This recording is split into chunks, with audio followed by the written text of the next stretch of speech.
निम्नलिखित में से अशुद्ध वर्तनी का चयन कीजिए।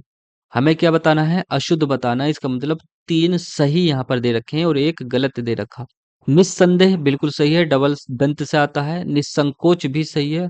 उज्ज्वल भी सही है। याद रखेंगे दोस्तों, उज्ज्वल में आधा जय जो है 2 बार आता है, यानी जय का द्वित्व हो जाता है।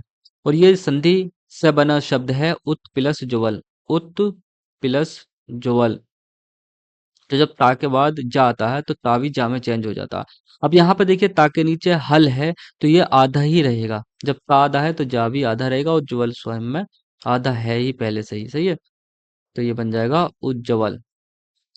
महत्व, देखिए महत्व हो तत्व हो, यहाँ पर 2 ता आते हैं। इस प्रकार से देखिए महत्व ये लिखा जाएगा। तत्व, तो इस पे भी डबलता आएगा। तत्व, महत्व, इसको याद रखेंगे अच्छे से। तो हमें अशुद्ध देखना था, हमारा ऑप्शन डी सही हो जाएगा। महत्व गलत है, इस प्रकार से सही लिखा जाएगा महत्व। तत्व सही है। अगला प्रश्न है, निम्नलिखित में से शुद्ध वर्तनी वाले शब्द का चयन कीजिए। हमें शुद्ध देखनी है, यानी 3 गलत हैं। सुषुप्त है, दृष्टा है, रचिता है, सृष्टा है। रचिता तो मैंने अभी आपको बताया था कि रचयिता होता है, ना कि रचिता। तो रचयिता, तो ये सही होना चाहिए था, तो ये तो गलत हो गया। सुषुप्त की बात करें दोस्तों तो ये लिखा जाता है दंत से शुरू होता है, फिर मूर्धा आता है इसमें, सुषुप्त, इस प्रकार से, जिसका अर्थ होता है सोया हुआ। सोया हुआ, ठीक। कैसे याद रखेंगे? तो देखिए यहाँ पर जो कि सुप्त है, ये एक पुष्प की तरह हमको दिख रहा है, हमको नजर आ रहा है कि इसकी कहीं ना कहीं आकृति जो है पुष्प से मिलती जुलती है। पुष्प, जैसे रीजनिंग में आता है कि निम्नलिखित आकृति, जो ये आकृति है वो किससे मिलती जुलती है? तो देखिए पुष्प जो है वो सुप्त से मिलती जुलती है। तो पुष्प में जो है देखिए मूर्धा सा लिखते हैं, इसी प्रकार दोस्तों हम सुप्त में ये मूर्धा सा से लिखेंगे सुप्त। और सोया हुआ में सा दंत है, तो इसका मतलब सुसुप्त, इस प्रकार से लिखेंगे। सही है, सुसुप्त। ये जो है देखिए वर्तनी शुद्धिकरण, ये अभ्यास मात्र से ही होगा। आप वीडियो को देखते हुए दोस्तों इन शब्दों को लिखते भी रहें, यानी एक रफ कॉपी ले लें और उसमें इसमें इन शब्दों का अभ्यास करते रहें। अभ्यास करने से ही ये शब्द हमारे सही हो पाएंगे। सुसुप्त होता, सुसुप्त, ठीक। दृष्टा बिल्कुल सही है यहाँ पर, और सृष्टा में गलती है। जो सृष्टा है वह भी इस रा की मात्रा के साथ आएगा दोस्तों, सृष्टा। देखिए अगर हम देखें दोस्तों तो दृष्टि हमारा इस प्रकार से सही होता है, दृष्टि, री की मात्रा के साथ। लेकिन जहां बात आती है दृष्टा की, दृष्टा का मतलब होता है देखने वाला, जो पर्यवेक्षक जिसको हम बोलते हैं, देखने वाला। तो ये रे रा आता है इसमें, इसमें रा का रूप आता है, और ये रा का कौन सा रूप है? पदैन रूप है। जो रा का नीचे लगता है वो होता है पदैन रूप, और जो ऊपर होती है दोस्तों वो होता है रेफ रूप। र- एक होता है रेफ रूप। जैसे हम लिखें अगर महर्षि, तो यहाँ पर जो ये रा आया है दोस्तों ये है रेफ रूप, और जो नीचे आता है जैसे दृष्टा में रा है, ये आता है पदैन रूप। तो दृष्टि ये सही होती है री की मात्रा के साथ, और दृष्टा ये सही होता है देखने वाला। ऐसे ही दोस्तों सृष्टा ये सही होता है, और सृष्टि की अगर हम बात कहें तो ये सृष्टि सही होती है री की मात्रा के साथ। तो यहाँ पर ये देखते ही हम ये काट देंगे। अगर दृष्टि में दृष्टा में ये होता तभी हम दृष्टा काट देते, क्योंकि दृष्टि में तो री की मात्रा होती है लेकिन दृष्टा में रा ही होता है। ऐसे ही सृष्टि में दोस्तों होती है, लेकिन सृष्टा में जो है रा होएगा, ठीक। सृष्टा यानी सृष्टि की रचना करने वाला। कौन है सृष्टि की रचना करने वाला? तो ब्रह्मा जी जो है वो सृष्टि की रचना करने वाले कहलाते हैं। तो यहाँ पर कौन सा शुद्ध पूछा है? तो शुद्ध कौन सा हो गया? हमारा ऑप्शन बी सही हो गया, दृष्टा। अगला प्रश्न है, निम्न में वर्तनी की दृष्टि से शुद्ध व अशुद्ध शब्द हमें देखना है। तो हमें यहाँ पर अशुद्ध देखना है। सही है, देखिए दृष्टि यहाँ पर सही है। अगर दृष्टा की बात आती तो यहाँ पर रा आता है, दृष्टा, रा का पदेन रूप, इस प्रकार से दृष्टा सही होता है, और दृष्टि यहाँ सही है। सामाजिक एक प्रत्यय है, अब ये अच्छे से आपने समझा है, बिल्कुल सही है, शुद्ध रूप है, क्योंकि इसका जो पहला स्वर है दोस्तों वो दीर्घ रूप में है। सामाजिक किससे बना है? समाज प्लस इक से बना है। सामाजिक बिल्कुल सही है, यानी शुद्ध है। तो शब्द तो सही है लेकिन हमारा विकल्प गलत है। माधुर्य भी सही है, व्याप्त भी सही है। भाई प्रमाणिक, अभी तो बहुत अच्छे से मैंने आपको समझाया था, ये शब्द बना है प्रमाण, प्लस इक्स है। तो इसमें क्या गलती है दोस्तों? तो जो पहला स्वर है वो दीर्घ हो जाएगा, यानी प्रामाणिक शब्द हो जाएगा। क्या हो जाएगा? प्रामाणिक शब्द होना चाहिए था, प्रामाणिक। तो यहाँ हमारा ऑप्शन डी गलत हो गया। सही है, यानी अशुद्ध पूछा है तो ऑप्शन डी यहाँ पर सही है। जो प्रामाणिक है, प्रामाणिक होना चाहिए था।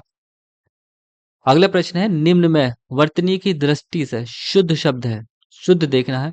परीक्षण, पूज्य, प्राण, परीक्षा। तो देखिए परीक्षा तो शुद्ध शब्द है दोस्तों हमारा, तो इस प्रकार से शुद्ध पूछा है तो ऑप्शन डी हमारा सही हो गया। परीक्षण में क्या गलती है? तो दीर्घ ई आएगा यहाँ पर, परीक्षण। पूज्य अभी मैंने आपको बताया था, या तो पूज्य होता है या पूजनीय होता है। तो पूज्य बड़े ऊ की मात्रा के साथ। प्राण, प्राण नहीं होता दोस्तों, शब्द होता है प्राण। अगला प्रश्न है, निम्न में वर्तनी की दृष्टि से शुद्ध शब्द है, शुद्ध यहाँ पर हमें देखना है। देखिए उज्ज्वल जो होता है उसे देखते ही हम देखेंगे कि इसमें आधे जा दो होते हैं, यानी जा का द्वित्व होता है। तो आधे जा किस में है? इसी में है। तो हमारा डी जो है वो सही हो जाएगा। और ये इस पर स्टार लगा लेंगे दोस्तों, ये अनेकों बार पूछा हुआ प्रश्न है उज्ज्वल को लेकर के। अगला प्रश्न है, निम्न में से कौन से शब्द की वर्तनी अशुद्ध है? यहाँ पर हमें अशुद्ध देखना है। ज्योत्सना बिल्कुल सही है, आधाता आधासा होते हैं, इसमें आधासा आधासा होते हैं। इसको रट लेंगे, बार बार इसका अभ्यास करेंगे, अनेकों बार ये पूछा गया। ज्योत्सना। कालिदास है, अनभिज्ञ है, अनधिकार है। तो यहाँ पर देखिए कालिदास जो है वो अशुद्ध शब्द है यहाँ पर लिखा हुआ। अगर हम बात करें देखिए शब्द की, तो काला इसी प्रकार से लिखा जाता है और काली इसी प्रकार से लिखा जाता है, जो सही है। लेकिन नाम जो है, कालिदास जी ने अपना नाम स्वयं इस प्रकार से लिखा था, ला पर छोटी की मात्रा, कालिदास। तो जिसका जो नाम है हमें वही शुद्ध रखना है। तो कुछ रचनाकार हैं दोस्तों जिसके नाम को लेकर पूछता है, जैसे राहुल सांकृत्यायन जी का नाम पूछता है, वर्तनी शुद्धिकरण में कालिदास जी का नाम पूछता है। तो कालिदास जी का नाम ये है, तो हमें यही सही करना है, ना कि हमें अपने से दिमाग लगाना है कि काला ये सही होता, काली ये सही होता। इस प्रकार से कालिदास सही है नहीं, जो उनका नाम है ला पर छोटी की मात्रा वही से यहाँ पर सही होगा। अनभिग सही है बिल्कुल, अनधिकार सही है, क्योंकि अनधिकार बना है दोस्तों अन प्लस अधिकार से, अधिकार से। ना आधा है यहाँ पर, इसको सहायता देगा आ, तो ये छोटा आ इसको सहायता दे रहा है, तो ये ना पूरा हो जाएगा और ये बन जाएगा अनधिकार। सही है। अनभिग अभिग शब्द का विलोम शब्द है, इसका विलोम शब्द क्या है? अभिग। अभिग का मतलब होता है दोस्तों जानकार होना, जानकार। और तो अभिग और अनभिग ये विलोम में बहुत पूछे जाते हैं। तो अनभिग का विलोम है अभिग। ठीक। तो हमारे यहाँ पर ऑप्शन बी सही हो जाएगा, यानी अशुद्ध जो है कालिदास जी यहाँ पर है। कालिदास ला पर छोटी की मात्रा के साथ कालिदास लिखा जाता है। निम्नलिखित में से किस शब्द में रा का रैफ रूप है? अभी मैंने आपको बताया था, जो ऊपर रा की मात्रा होती है वो रैफ रूप कहलाता है, जैसे वर्षा में रा पर। ये यहाँ पर सही हो जाएगा बी। ग्रीष्म यहाँ पर कौन सा रा का रैफ है? तो पदैन रूप है यहाँ पर, पदैन रूप। यहाँ रा का पूरा रूप है। समृद्धि में जो है यहाँ जी की मात्रा है दोस्तों। अगला प्रश्न देखते हैं, निम्नलिखित शब्दों में शुद्ध शब्द को पहचानिए। जो हमें शुद्ध शब्द यहाँ पर हमें देखना है। आशीर्वाद गलत है दोस्तों, आजीविका सही है, अध्ययन गलत है, ऊनी गलत है। ऊनी में बड़े ऊ की मात्रा आएगी दोस्तों, ऊनी। अध्ययन इस प्रकार से लिखा जाता है, अध्यय प्लस यन, अध्यय प्लस यन, अध्यय प्लस यन। आजीविका यहाँ पर सही है, हमारा बी ऑप्शन सही है। आशीर्वाद है, ये अनेकों बार पूछा जाता है। अगर इसको हम पढ़ें तो ये हो जाएगा आर्शीवाद, आर्शीवाद। लेकिन हमें पढ़ना क्या है? आशीर्वाद। तो ये शब्द होता है दोस्तों, जो रा का रैफ रूप है वो वहां पर चला जाता है, आशीर्वाद।